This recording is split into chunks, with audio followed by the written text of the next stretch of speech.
The polished floor turned to ice beneath my feet. As I lay there, unable to move, my mother didn't run to me.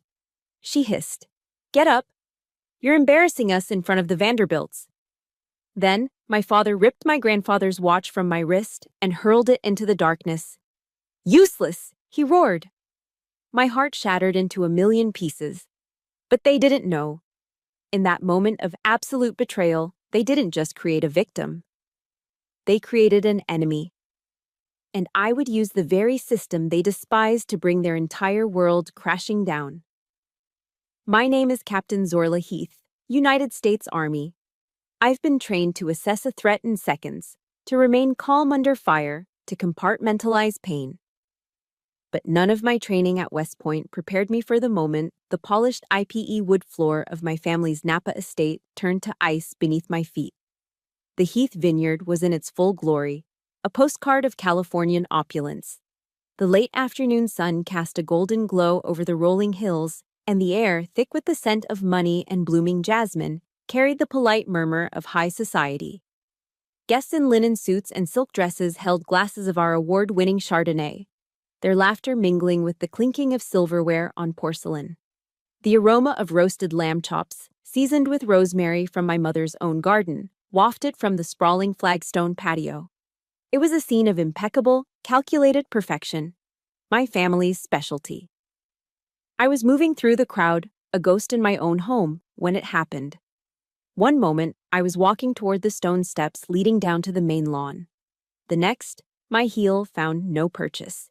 There was no stumble, no chance to regain my balance, just a sickening, frictionless slide. My cocktail glass flew from my hand, shattering against the stone with a sharp, crystalline pop that cut through the party's hum. Then came the impact. A brutal, blinding explosion of pain as my lower back slammed into the hard edge of a stone stair. The world went white, then tunneled into a pinpoint of agony. I lay there, sprawled on the gleaming floor, the breath knocked from my lungs. The pain was a living thing, a hot, searing fire centered at the base of my spine. But beneath the pain, a cold, horrifying clarity began to surface. My military-honed senses, trained to detect anomalies, were screaming. It wasn't just the unnatural slickness of the floor. It was the smell. A sweet, chemical scent, sharp and cloying, that clung to the air right where I had fallen. It was the smell of industrial-grade polish, freshly applied and dangerously thick, overpowering even the rich scent of the food. I tried to push myself up, to regain some semblance of dignity. My arms responded, but my legs, nothing. A terrifying numbness was creeping up from my waist, a cold tide extinguishing the fire of the initial impact. Panic, a feeling I hadn't truly known since basic training, began to claw at my throat. This wasn't an accident. My mother, Genevieve, stood at the top of the steps, a perfect statue in her cream-colored Chanel suit. She didn't run to me. Her face, a carefully constructed mask of social grace, showed no flicker of concern, only a profound, withering annoyance. Her voice, when she spoke, was not a whisper, but a low, cutting hiss meant only for me. "Zorla, stop it.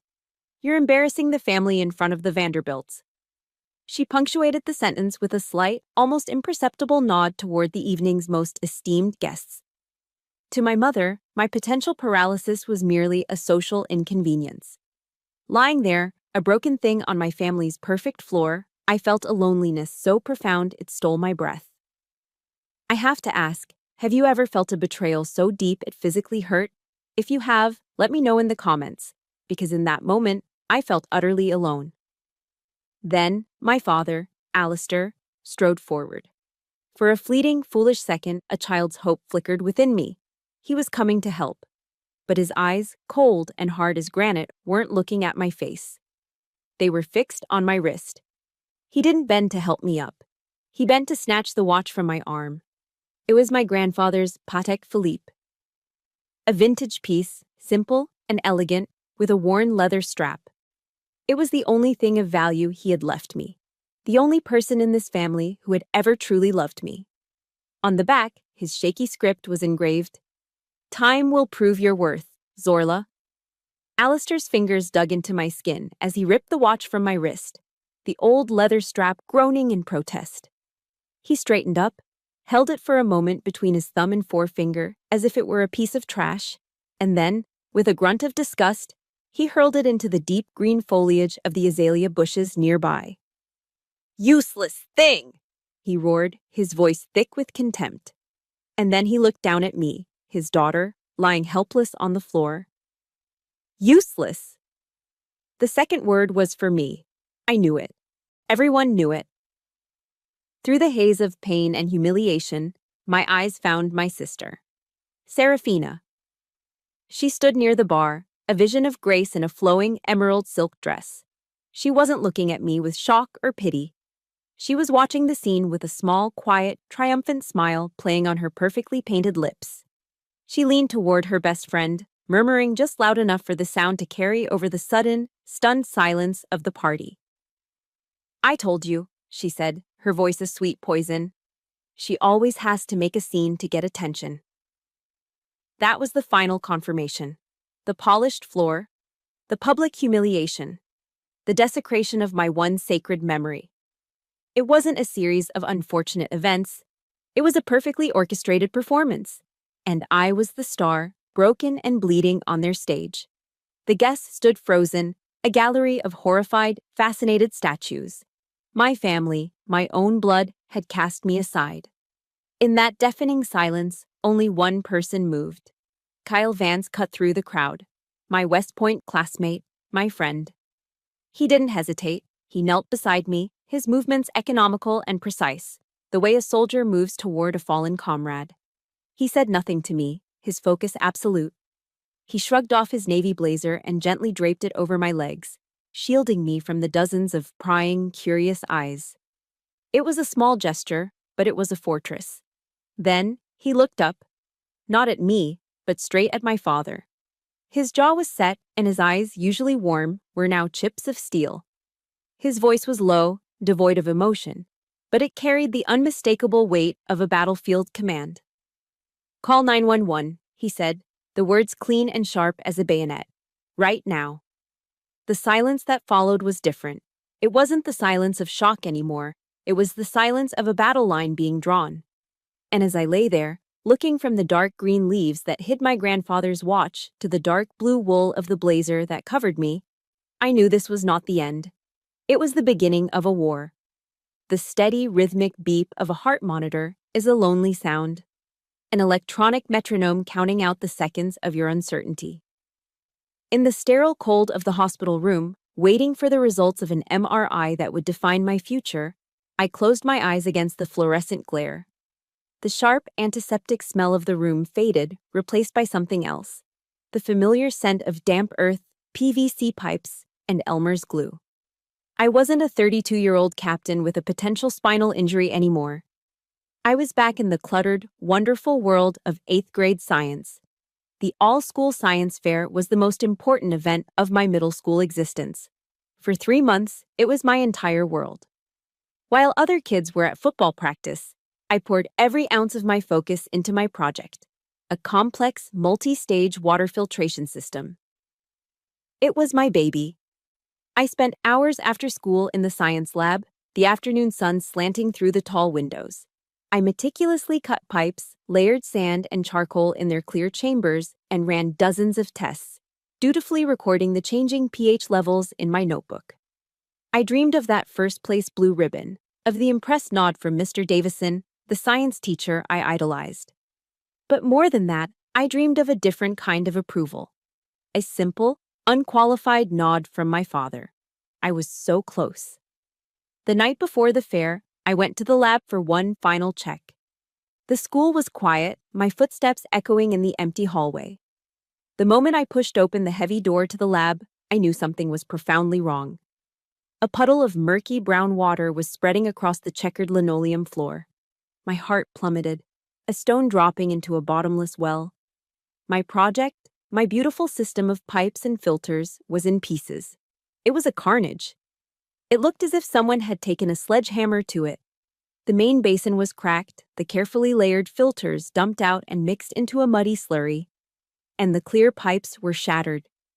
And standing there, in the middle of the wreckage, was my sister. Serafina. She held a small tack hammer in her hand, its polished head catching the light. Her expression was a masterpiece of wide-eyed, perfect innocence.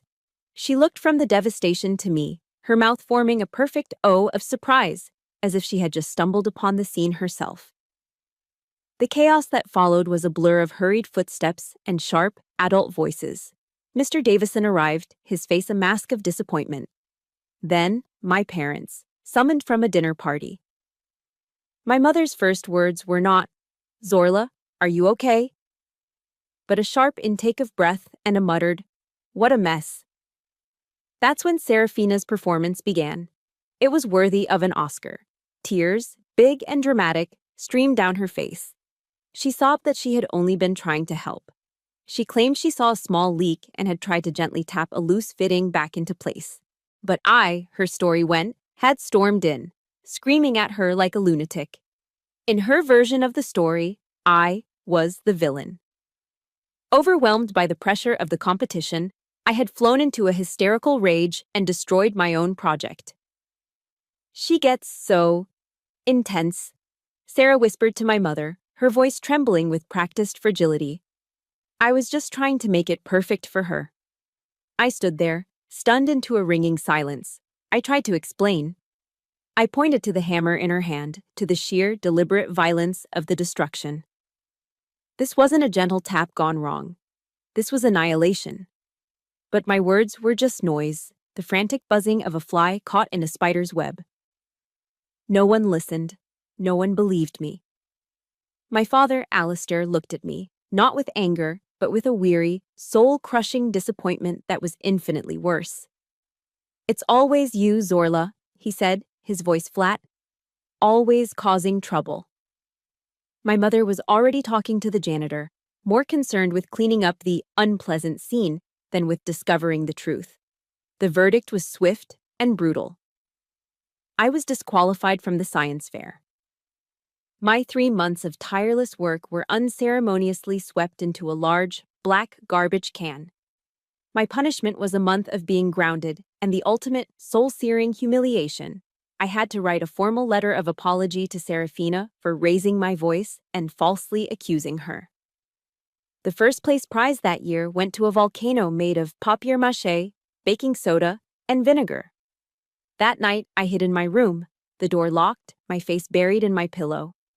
I could hear my parents' voices drifting up from the living room below, their tones warm with admiration.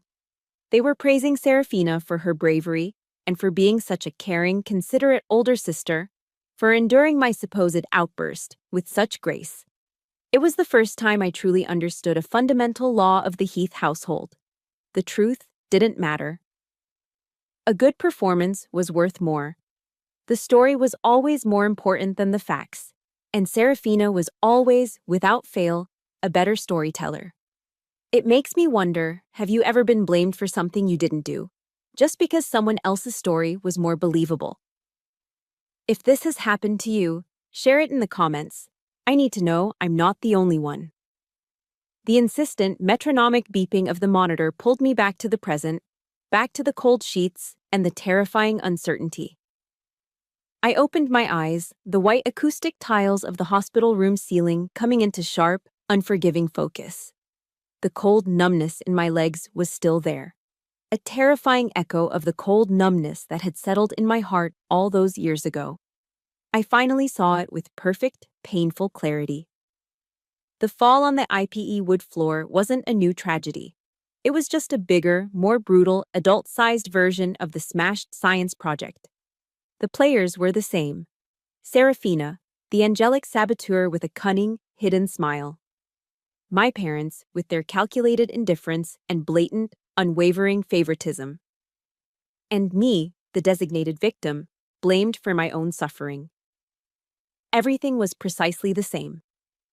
Except for one critical thing. The 8th-grade girl in the science lab had locked herself in her room and cried until her eyes were swollen shut. The 32-year-old woman lying in this hospital bed would not. I would not cry. I would fight. The decision to fight, born in the cold silence of a hospital room, had actually taken root years earlier, after my first year as a cadet at West Point.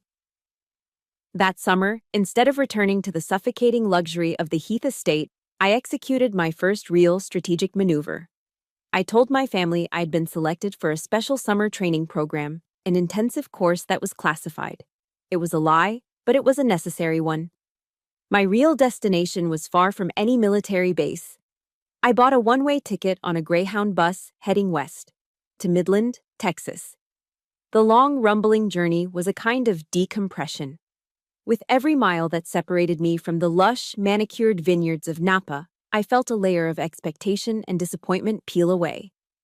I wanted to know what it felt like to earn my own keep, to stand on my own 2 feet, completely outside the long, cold shadow of the Heath name. I arrived in Midland under the blistering West Texas sun with one duffel bag and a few $100s saved from my cadet stipend. My new home was a cramped studio apartment above a tire shop on the edge of town. The air perpetually smelled of vulcanized rubber, and the oppressive summer heat was a physical presence, pressing in from all sides. There was no air conditioning, only a rickety ceiling fan that stirred the hot air around. I found a job doing bookkeeping and inventory for a small independent oil drilling company. The office was a dusty trailer, and my coworkers were rough-edged men with sun-creased faces and calloused hands who spoke in straight, unvarnished sentences. Life in Midland was a stark, brutal contrast to Napa. The world was not green and soft, but brown and sharp. The air was not filled with the scent of Chardonnay and roses, but with dust and diesel fumes. I worked 10 hours a day, 6 days a week. My hands, once accustomed to the polished wood of a rifle stock, were now smudged with grease and covered in a fine layer of red dust. My neat, military-style bun would be limp with sweat by noon. Dinner was often a turkey sandwich and a bag of chips from a 7-Eleven, eaten alone on the lumpy mattress that served as my bed and couch. There were nights, sitting in that sweltering little room, listening to the drone of cicadas and the distant roar of trucks on the highway, that I felt a profound, aching loneliness. The exhaustion was bone deep. I would stare at the water-stained ceiling and wonder if I'd made a terrible mistake.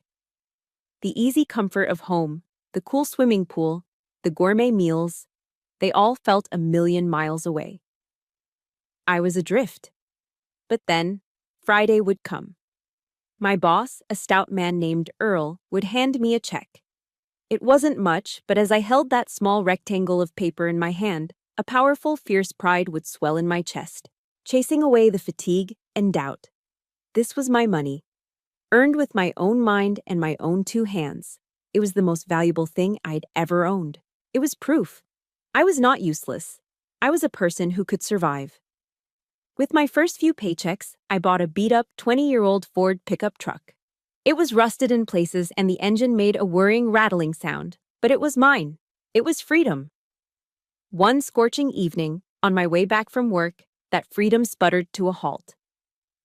The engine died without warning on a lonely stretch of road miles from town. I popped the hood, staring blankly at the greasy, complicated mess of wires and metal, my heart sinking with despair. Just as a wave of hopelessness was about to wash over me, a dusty, grease-stained tow truck pulled up.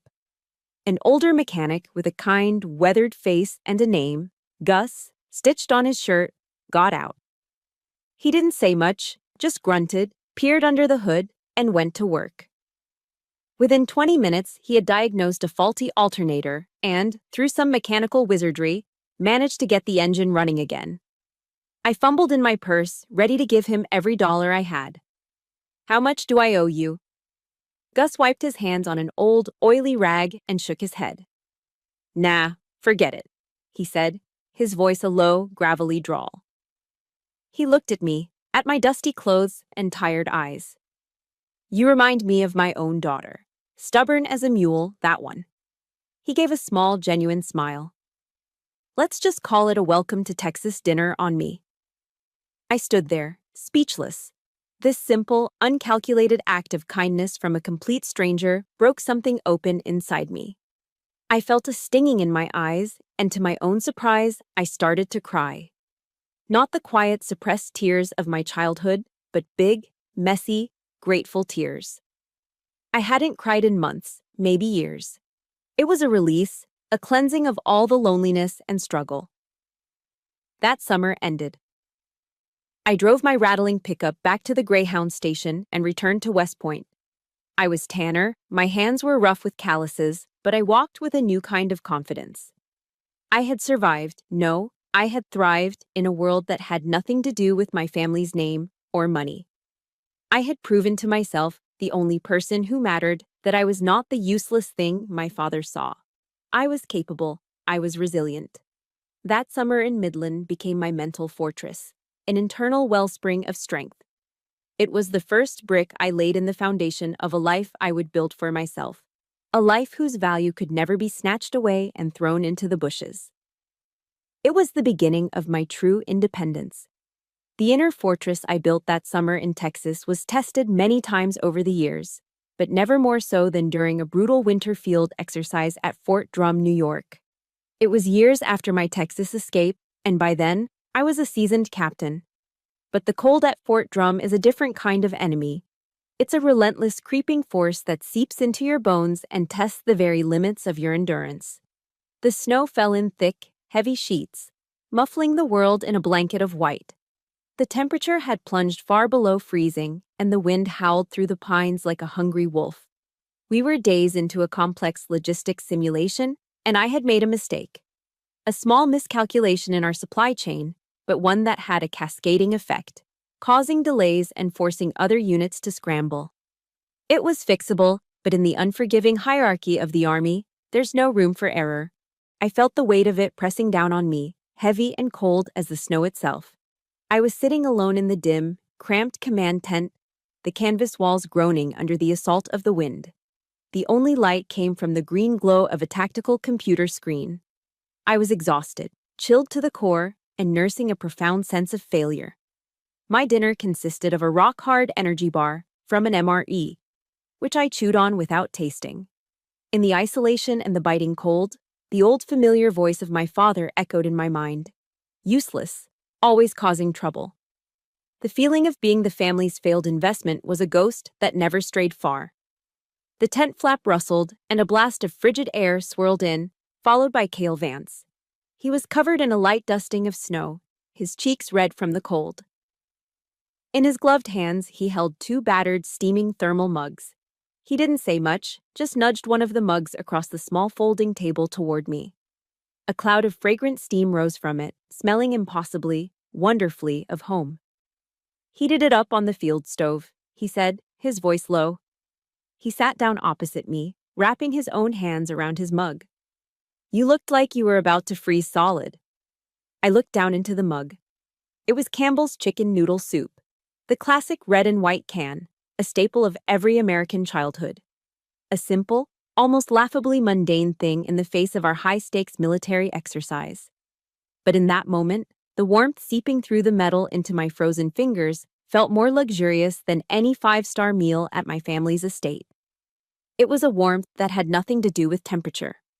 We sat in silence for a few minutes, the only sounds the scrape of our spoons against the mugs and the relentless howl of the wind outside. It was a comfortable silence, the kind you can only share with someone you trust completely. It was Cale who broke it, but not with questions or advice. He just nodded toward my untouched energy bar. "That stuff'll kill you faster than the enemy will." I managed a small, weak smile, and then, I don't know why, but the dam inside me broke. Under the weak, flickering beam of a single battery-powered lantern, I started to talk. For the first time in my life, I told someone the full story of the 8th grade science fair. I described the project in detail, the pride I had felt, the sight of its destruction, the cold look in my father's eyes, and the crushing weight of the punishment. I told him about the letter of apology I was forced to write to my own saboteur.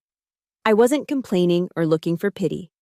It felt more like a field report, a dispassionate detailing of past trauma, as if I were finally declassifying a painful, long-held secret. I laid out the facts, the evidence of an injustice that had shaped the very core of who I was. Cale listened. He just listened. He didn't interrupt, didn't offer platitudes or easy solutions. He gave me the rare, precious gift of his undivided attention, his gaze steady and focused in the dim light. When I finally finished, my voice trailing off into the quiet of the tent, a heavy silence settled between us. I felt exposed, vulnerable. I braced myself for the usual response, an awkward pat on the shoulder, a quick change of subject. But Kale just looked me straight in the eye. "They were wrong, Zorla," he said, his voice quiet but firm as bedrock. "They were profoundly, horribly wrong." He took a sip of his soup, then added, "You are one of the most capable, resilient officers I have ever served with." His words landed like a cool drink of water on parched earth. It wasn't empty praise, it was a professional assessment from a peer. A brother in arms who had seen me under pressure, who had witnessed my competence and my grit firsthand on the training fields and in command meetings. It was validation. Pure, simple, and priceless.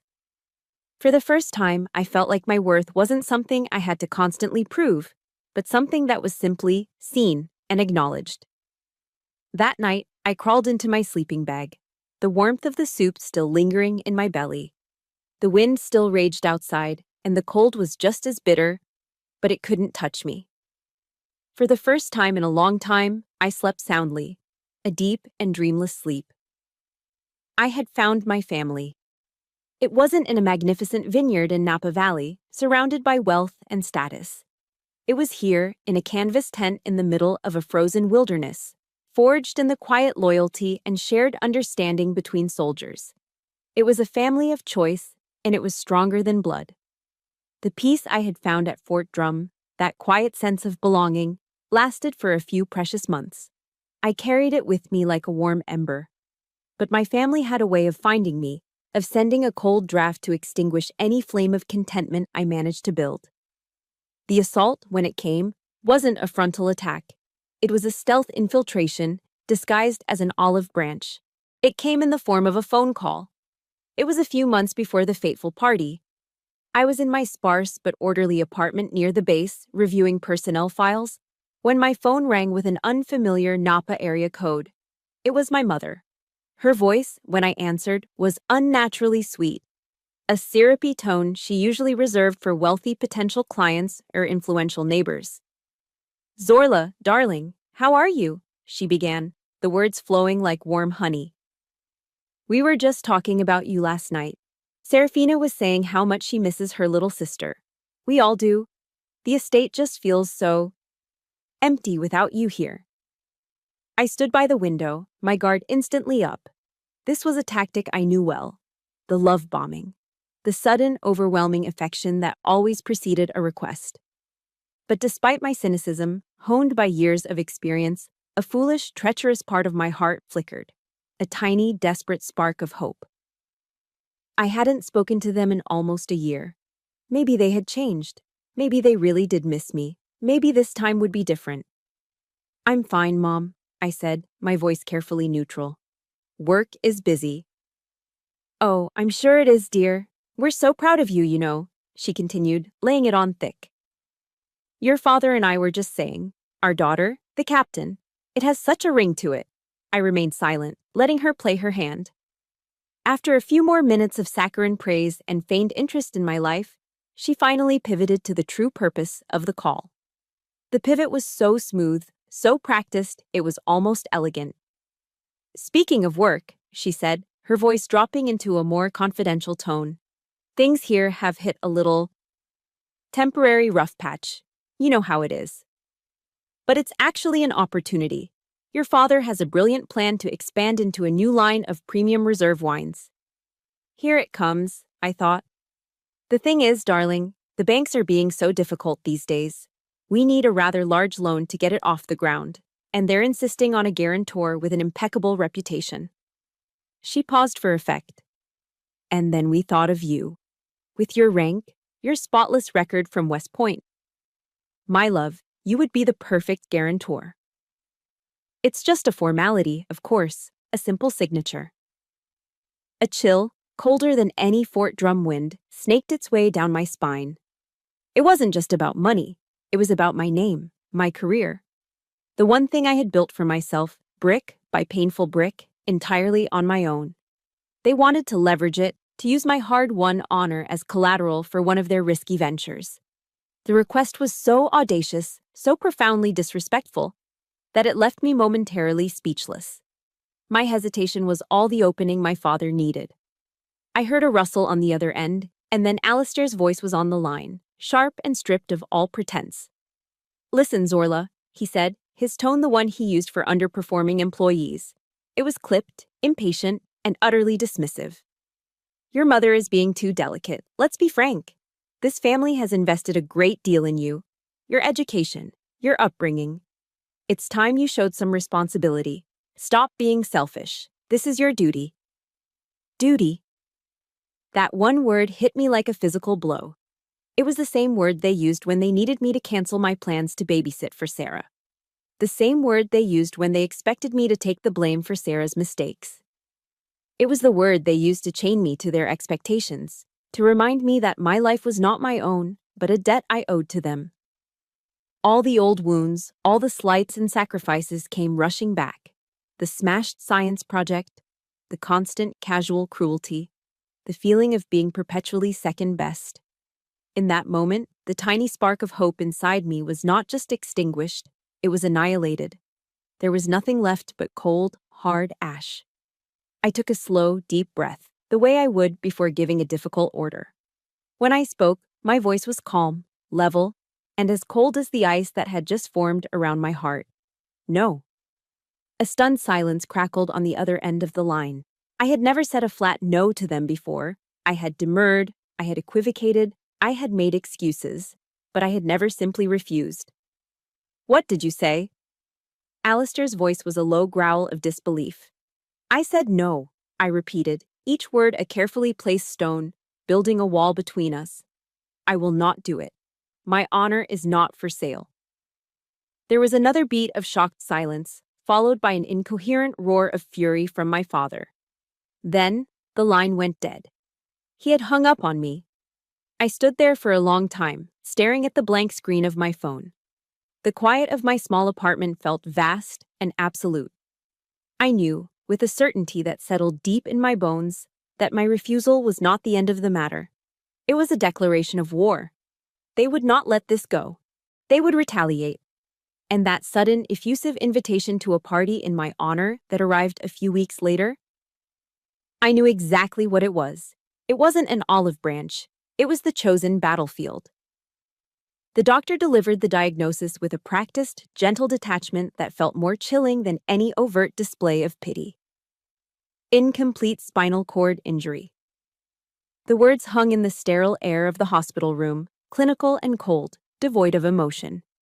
He spoke of prognoses, of the long road of physical therapy, of possibilities and limitations.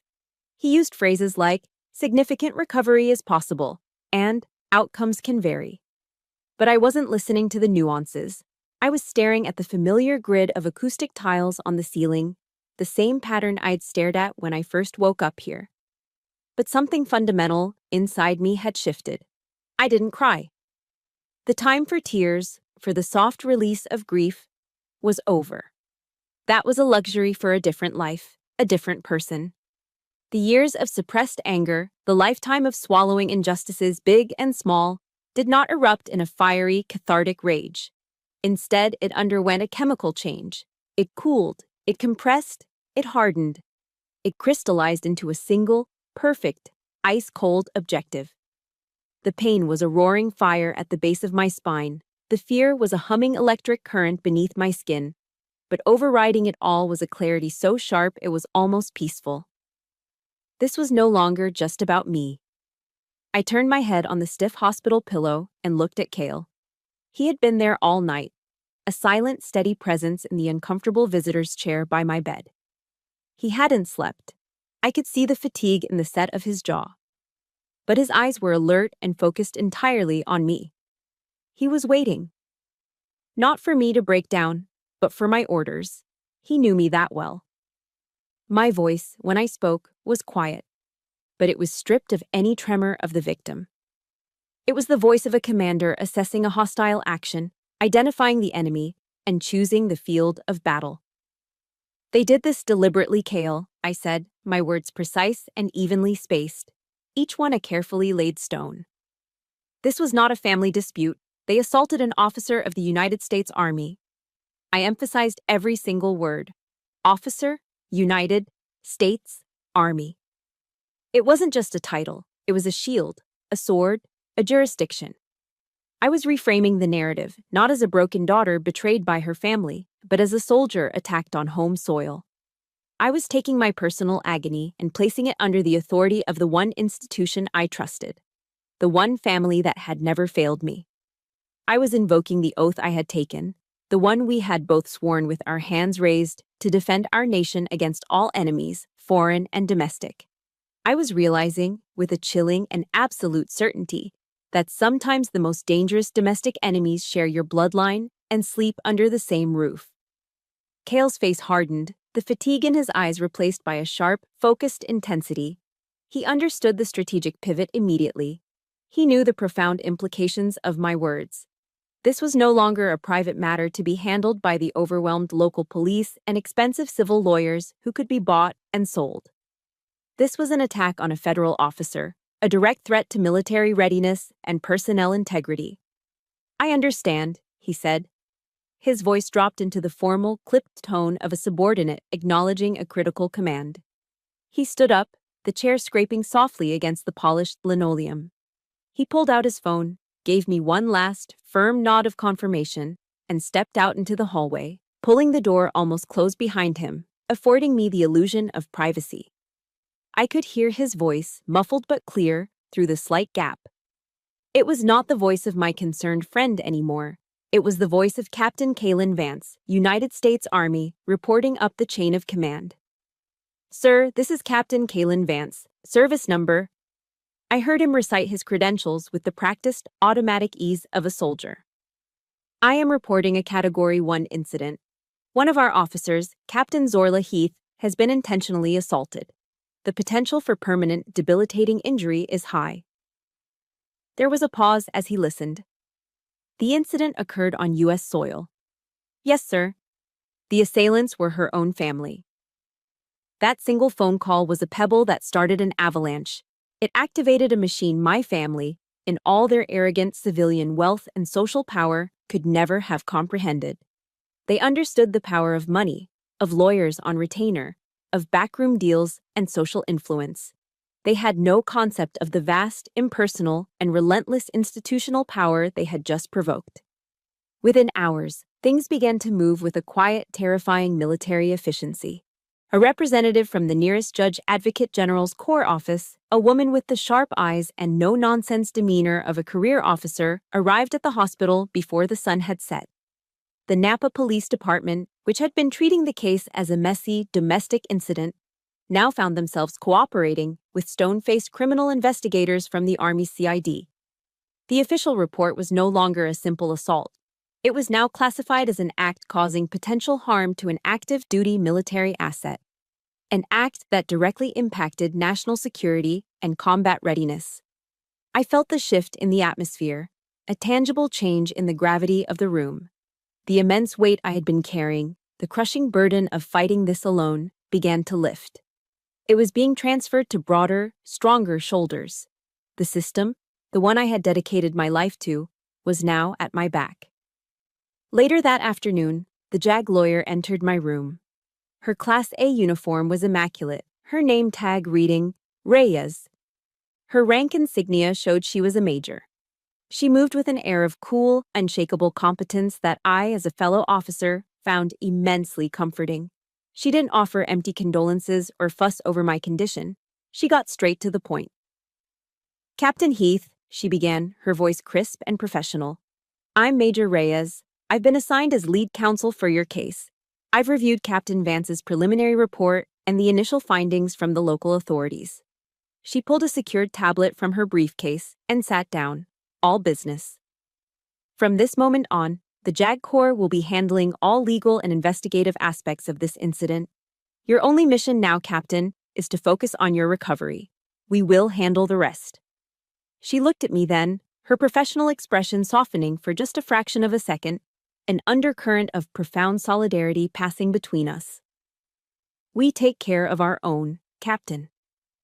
Lying in that hospital bed, I finally allowed myself to close my eyes without the weight of the world pressing down on my eyelids. The war had been declared, and the battle plans were being drawn.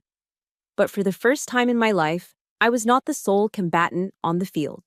I had the full force and might of the United States Army on my side. The Heath family had picked a fight with their daughter.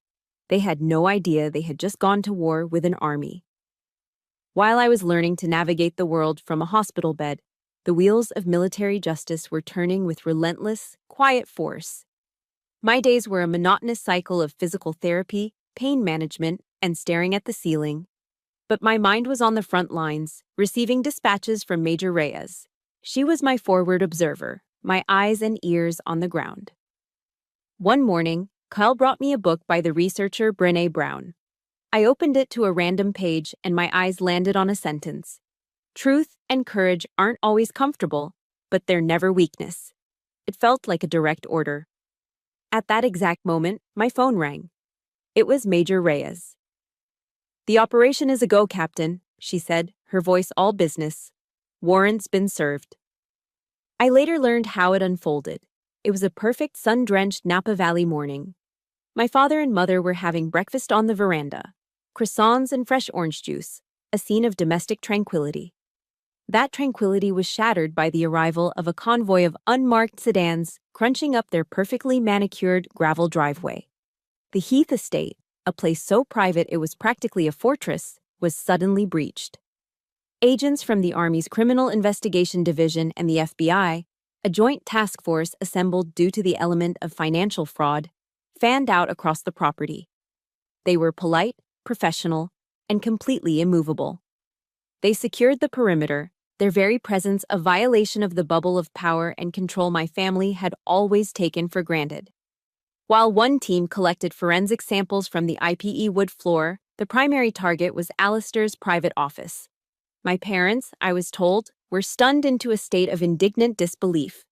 My mother protested about their reputation, while my father blustered about his high-priced lawyers. But their threats and social standing meant nothing to these men and women. For the first time in their lives, the Heaths were utterly powerless as strangers, armed with the full authority of the U.S. government, began to methodically dismantle their private world.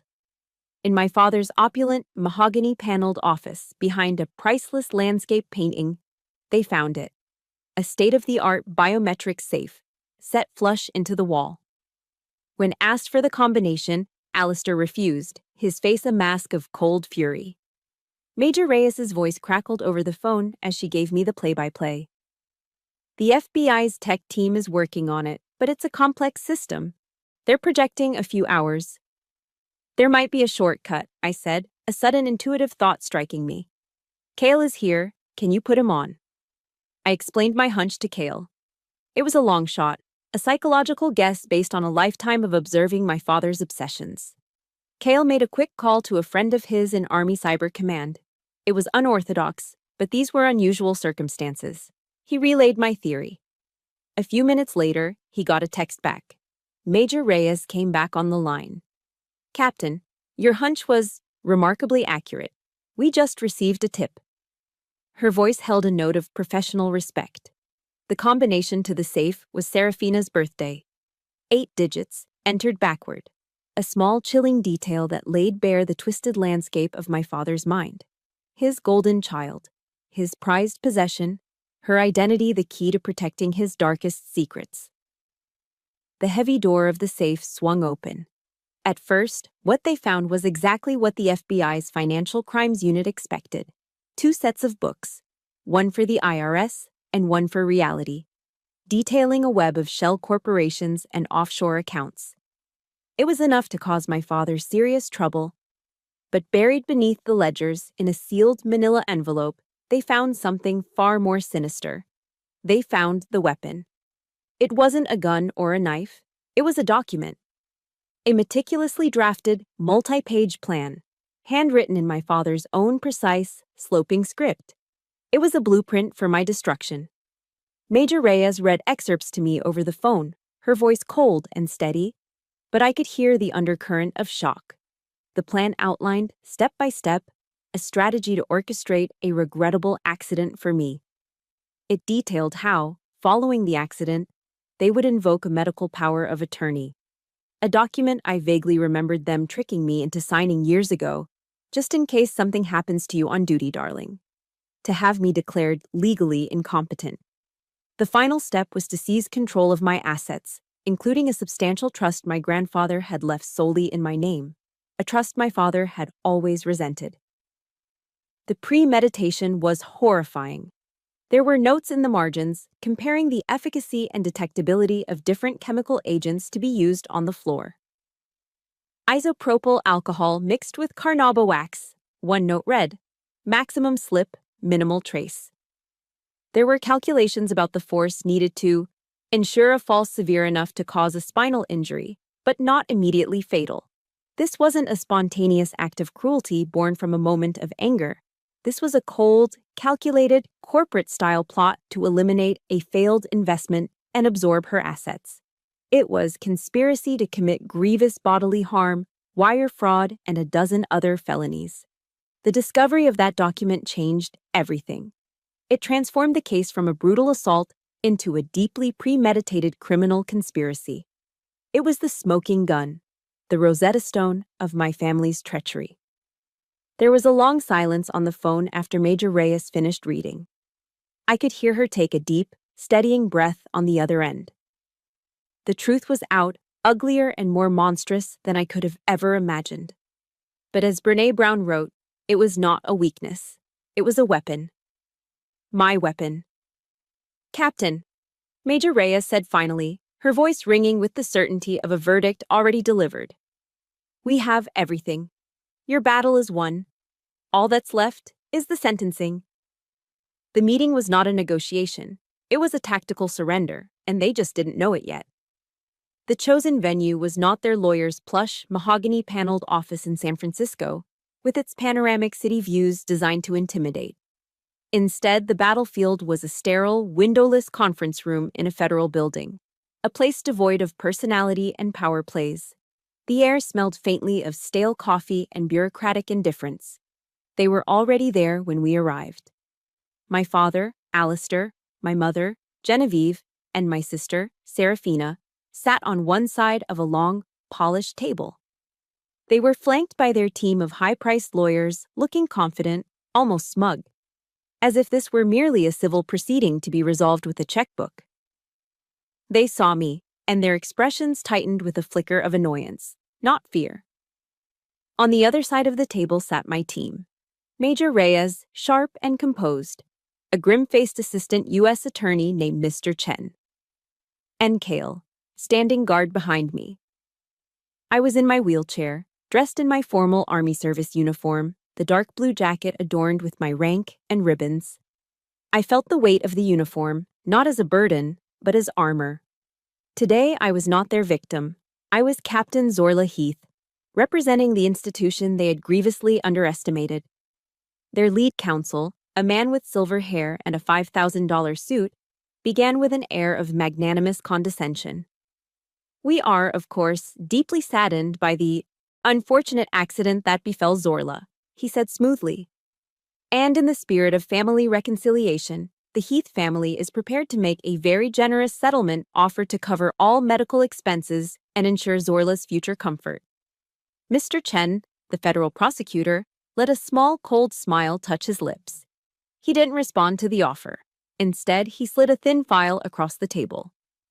Let's skip the part about the accident, he said, his voice quiet but carrying an unnerving authority. And let's talk about the lab report from the FBI's forensic team. The one detailing the high concentration of 99% isopropyl alcohol mixed with carnauba wax found on the specific section of the IPE floor where my client fell. Alistair's confident posture faltered. Just a fraction, but I saw it. The first crack in the facade. Major Reyes took her cue. And while we're on the subject, she said, tapping her tablet, let's review a few other items. A large screen on the wall flickered to life. The first image was a close-up photograph of the dangerously slick floorboards. The next slide contained sworn statements from party guests, describing my mother's cold reaction and my father's rage. Then, a timeline appeared, showing the 15-minute delay between my fall and the 911 call, cross-referenced with the audio recording of Cale's frantic, and then furious demands. Serafina began to tremble, her perfectly manicured hands clutching each other in her lap. My mother stared at the screen, her face paling beneath its expensive foundation. But that was just the opening salvo. The kill shot was yet to come. Mr. Chen stood up and walked slowly toward the screen. "And now, for the centerpiece of our evidence," he said. "Exhibit A." He clicked the remote. The image on the screen changed to a high-resolution scan of a handwritten document. It was the plan from my father's safe. The room fell into a dead, suffocating silence. You could hear the faint hum of the fluorescent lights overhead. "Mr. Heath," Mr. Chen said, his voice deceptively calm. He used a laser pointer to highlight a specific, damning phrase. "Is this your handwriting? The note here in the margin? The one that reads, 'Ensure the fall is severe enough to cause spinal trauma'?" The collapse was instantaneous and absolute. It was like watching a building being imploded. Genevieve let out a small, strangled gasp, her eyes wide with genuine, horrified shock. She turned to her husband, not as a co-conspirator, but as if seeing a monster for the first time. Alistair's face had gone from pale to a waxy, grayish white. Beads of sweat popped out on his forehead, and he seemed to shrink in his expensive suit. And Serafina. She completely unraveled. She broke into loud, ugly, gulping sobs. "I didn't know," she shrieked, pointing a trembling finger at her father. "I didn't know about that. I just thought to teach her a lesson, to put her in her place." Her confession blurted out in a torrent of panicked self-preservation hung in the air, a final pathetic admission of her own petty cruelty. The united front of the Heath family had shattered into a million pieces, each one scrambling to save themselves, to point the finger at someone else. Their downfall was not majestic or tragic. It was squalid, pathetic, and total. For the first time, I let myself look at them. I met my father's terrified, empty eyes. I met my mother's look of dawning horror. I met my sister's tear-streaked, self-pitying gaze. I had spent a lifetime craving their approval, fearing their disapproval. Now I felt nothing. Just a vast, quiet emptiness where the pain used to be. I had seen enough. I turned my head slightly and looked at Major Reyes. "I believe I've said all I need to say," I said, my voice steady and clear, cutting through the sound of Sarah's weeping. It was a dismissal. Major Reyes gave a small, almost imperceptible nod. Kyle moved behind me, his hands resting gently on the handles of my wheelchair. He turned me around and pushed me toward the door, leaving the wreckage of my former family behind us. We left them to be devoured by the consequences of their own monstrous actions, their panicked whispers and accusations fading as the heavy door clicked shut behind us. The war was over. I had won. The news came in pieces, delivered by Major Reyes in her typically clipped, professional manner. Alistair Heath and Serafina Heath were sentenced to long prison terms for a litany of federal crimes.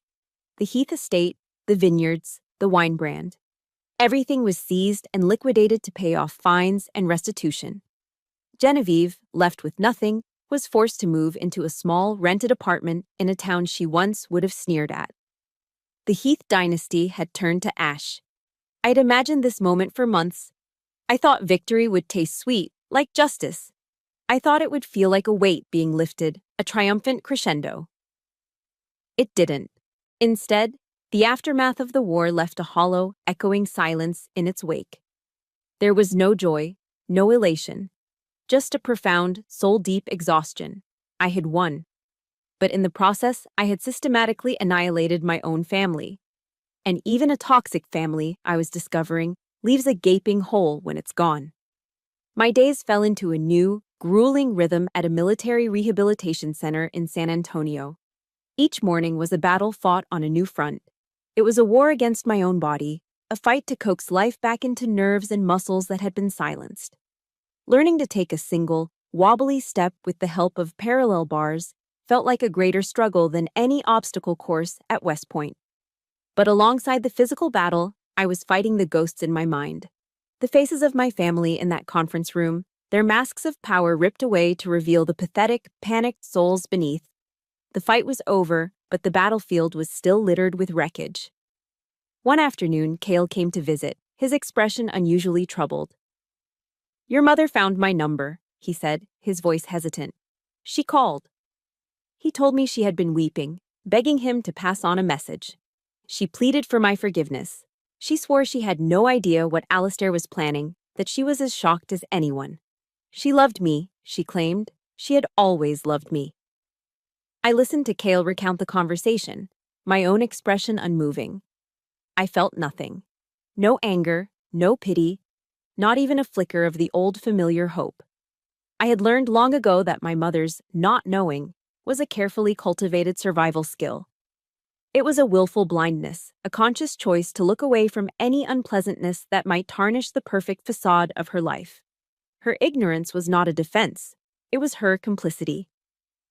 "You don't have to reply," Cale said softly, seeing the blankness in my eyes. "I know," I said. And that was all. The conversation was over. The door was closed. A few weeks later, on a rare weekend pass from the center, I asked Kyle to do something for me. We drove for hours, heading west out of the city toward the coast. We ended up at Point Reyes, a wild, windswept stretch of the Northern California coastline. The air was cool and sharp with the scent of salt and cypress. Cale pushed my wheelchair along a rugged path until we reached a bluff overlooking the vast, churning expanse of the Pacific Ocean. The ocean was a tumultuous gray-green, its surface flecked with whitecaps. The waves crashed against the rocks below with a relentless, percussive roar. It was a scene of raw, untamed power, a perfect antidote to the sterile, controlled environment of the hospital. I reached into the pocket of my jacket and pulled out a single, old-fashioned brass key. It was the key to the front door of the Heath estate. For years, I had kept it on my keychain, through every move, every deployment. I had told myself it was just a spare, but I knew the truth. It was a symbol of a faint, deeply buried hope that one day there would be a home for me to return to. That one day, the door would open and I would be welcomed. I held the key in my palm, its metal cool against my skin. I looked at it, this small, obsolete piece of metal that represented so much pain and so much false hope. Then, with a quiet, deliberate motion, I drew my arm back and threw it as far as I could out over the cliff. It caught the light for a brief second, a tiny golden arc against the gray sky, before disappearing without a splash into the turbulent water below. "It's over," I whispered, more to myself than to Cale. He came to stand beside me, his hand resting gently on my shoulder. "Are you okay?" he asked. A single tear, hot and unexpected, escaped my eye and traced a path down my cheek. It wasn't a tear of sadness or of anger. It was a tear of release. I nodded. "I'm okay," I said, my voice clear and steady above the roar of the surf. "I just realized something. I was raised on the Bible verse about forgiving 70 times 7. I always thought it was about them, about letting them off the hook." I looked out at the endless ocean, a symbol of a future that was both terrifyingly empty and wonderfully full of possibility. But I was wrong. The greatest forgiveness isn't for them, it's for me. Forgiving myself for being weak enough to keep hoping. Forgiving myself for wanting love from people who were incapable of giving it. I forgive them so they no longer have any power over me. But mostly, I forgive myself.